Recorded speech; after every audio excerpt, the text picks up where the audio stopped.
Монгол улсын хэмжээнд 2021 оны эсрэлтийн ерөнхий шалгалтыг 7 дугаар сарын 1-ээс 4-нд зохион байгуулахаар товолсонтой холбоотойгоор шалгалтын зохион байгуулалттай холбоотойгоор боловсролын үнэлгээний төвөөс дараах мэдээллийг гаргажээ.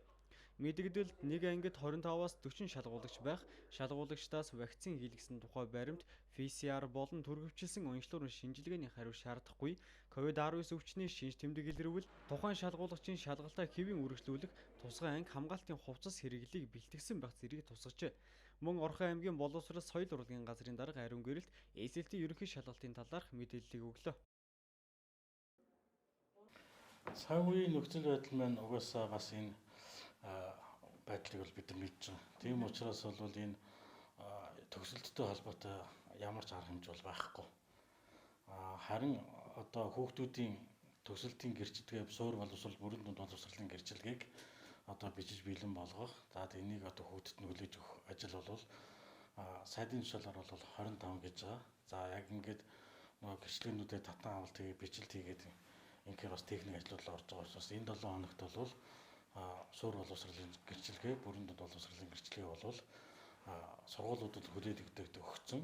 Одоо ингээд нөгөө монгол бичгээр бичигддэг учраас бол юунуудын бичвэрүүдийн хянаад ингээд үндсэндээ бол маргааш нөгөөдөр бол хэвлэгдээд хүүхдүүдийн гар дээр очичин. За энийг бол сургуулиуд бол хүүхдүүдэд зохион байгуулад ингээд аль биесээр хартуулаад өгчин. За ингэхдээ бол мэдээж одоо өнөөдрийн мөрдөгдөж байгаа дөрвөн жонрыг бол баримтлах ёстой. За 12 дугаар ангийн хүүхдүүдийн маань давтлага бол эхэлсэн. За хоёр сургуулийн хувьд бол 7 хоногийн дараагаар эхэлсэн. За яг одоо энэ өчигдрөөс бол 24-нөөс одоо 23 сургуулийн нийтдээ одоо 1037 хүүхэд бол давтлаганд бол хамрагдсан байж байгаа. За бид нар бол өдөр бүр хүүхдүүдийн мэдээг бол аваад явсан. За өнгөрсөн 7 хоногт бол 14 дугаар сургууль, TS-ийн ахлах сургууль бол хичээлэг байсан учраас нэг давтлагын эрс бол нэг 737 хүүхэдтэй байсан бол өчигдрийн эрс бол 1037 хүүхэдтэйгээр ингэж явж байгаа. Тэгэхээр эрс бол ерөнхийдөө бол танхимаар хамрагдж байгаа нь бол гайгүй боломж юм байна. За энэ жил бол 1181 хүүхэд бол төгсөж байгаа. За 256 хүүхэд бол өмнөх оны төгсөгч бол байгаа. Ингээ нийтдээ 1437 хүүхэд бол эсэлтийн ерөнхий шалгалт өгөхөөр бэлдэж байгаа. За эсэлтийн ерөнхий шалгалт маань бол 7 сарын 1, 2, 3-ны өдрүүдэд давагдана.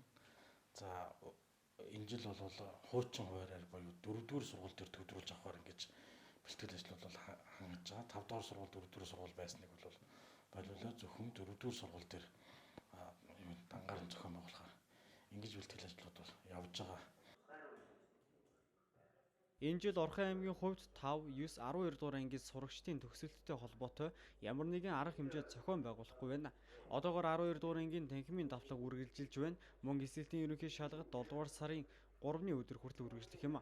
Харин шалгалтыг өмнөх онуудад 4 болон 5 дугаар сургууль зохион байгуулдаг байсан бол энэ жилийн хувьд зөвхөн 4 дугаар сургууль төвлөрүүлэн шалгалтыг зохион байгуулахаар болсон байна.